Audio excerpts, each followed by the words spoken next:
municipalities, especially Masbate City, whose marketplace is all full with fresh, quality products sold in its stalls.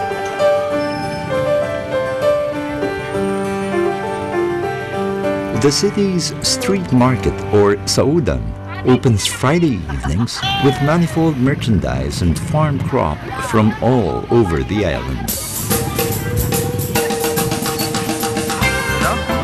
Consumers from far and wide congregate here all weekend. The Saudan extends its stay until the cockcrow hours of Sunday.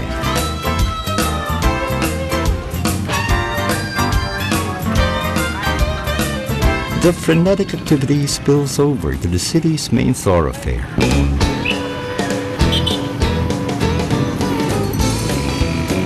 Yet, standing still in the middle of the hectic crowds is an old house, a contrasting picture of repose. Villa Bayot was built in 1880 through the wishes of a comely maiden, Petrocinio Bayot. Nene, as she was fondly called, never married, and the house was inherited by generations of nephews and nieces, including a Miss Philippines title holder in the 1930s. An image of the Christ in slumber is conspicuously displayed at the center of the house. According to local lore, the Christ has miraculously protected this house from bombs and massive bullets during the retreat of the Japanese in World War II, and from a raging fire that ravaged the whole row of houses beside the villa, only to die down just meters from the hardwood abode. The Masbate sun blesses the land with blazing dusks and ease at the break of day. Masbate City displays the typical walk and talk of island living, but it is far from the rum and reggae type.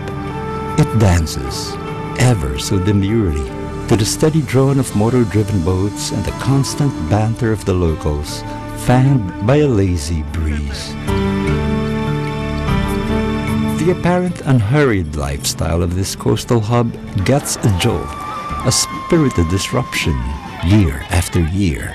Masbateños steer to life in this fiesta held every 30th of September, celebrating the declaration of their cityhood.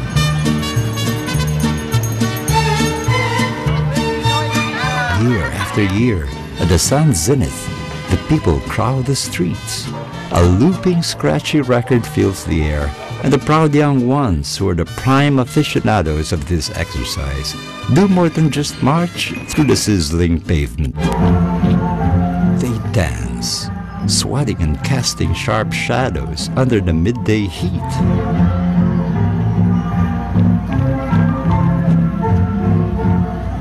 They dance, and to the visiting tourists from across the nation, the progress of steps would suddenly seem strangely familiar. The flapping of arms, the clumsy swirling, the playful pecking with hands as beaks and tail feathers, all reminiscent of avian motion. This is the Lapay Bantigue dance, Masbate City's biggest contribution to the cultural front, catapulted to national recognition by one of the Philippines' national artists for dance, Ramon Ubusan. It is a folk dance taught in most schools throughout the archipelago, hence the familiarity. Masbate, which is in truth more known to outsiders as the land of rodeos and ranches, lights up with a pride brought about by the Lapay Bantigue dance. Lapay is the local term for the rufous night heron, a bird commonly sighted along the beaches of the city, most especially in the little fishing village of Bantigue. One of the village's matriarchs, the endearing Lola, or Grandma, Felisa, is given due acclaim for birthing the inventive folk dance.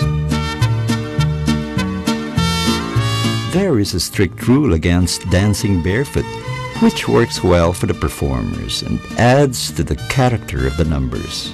The slippers hitting concrete do sound like a flock of birds, with beaks clicking and clapping in unison. Short skits are played out as introduction to the prancing, echoing the everyday activities of the city's common folk. A particular portrait is repeated in all the skits, a sick child healed by the brandished image of Saint Philomena, the patron saint of Bantigue.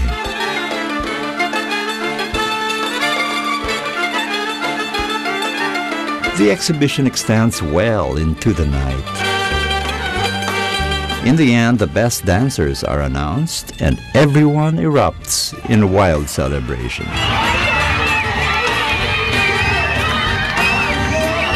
The festivity ends with the people highly animated, greeting one and all amidst a 30-minute spectacle of fireworks.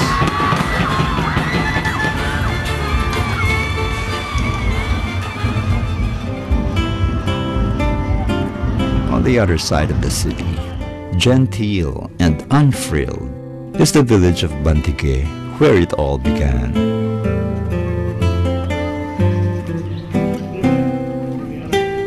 It is a village of migrants. In 1935, a large group of fishermen from the island of Bohol in central Philippines got stuck in the area due to rough seas.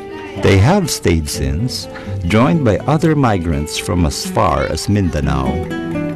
One of these pioneering Mindanao migrants, a matron, is in the official village hall, sitting in anticipation. This is Lola Felisa. Wheelchair-bound and weak with old age, she has ceased to dance the steps that have made her immortal. Yet, her endearing boldness remains, insisting on sitting with crossed legs like a flirting woman. And the Lapay Bantigue dance that she creatively choreographed decades ago is precisely that, flirtatious. A short presentation has been prepared in her honor. Her son now dances in her place. The guitar strains are of the well-known song Planting Rice, a folk Filipino ditty of yore. Ramon Ubusan, the acknowledged discoverer of the dance, changed the music to what is currently used in the city fiesta and throughout the nation. The Lapay Bantigue dance of the fiesta the day before is the Ubusan version. This now is how Felisa Aparejado Tupas swayed and bent, graceful and playful all those years ago. It is said that in her younger days, Lola Felisa flapped her arms and swayed and bent lower and lower until her head and back are merely a couple of thumbs from the floor. The dance mimics the errands of Bantigue shores. It was mainly done by the wives of fishermen to break the boredom while they wait for their husbands to row their boats home. Then, as it is now, the sea has shaped the motions of people in dance and in customary chore. Day in and day out, the lives of these proud masbateños intertwine, dictated by the sea's unpredictable yet kindly way.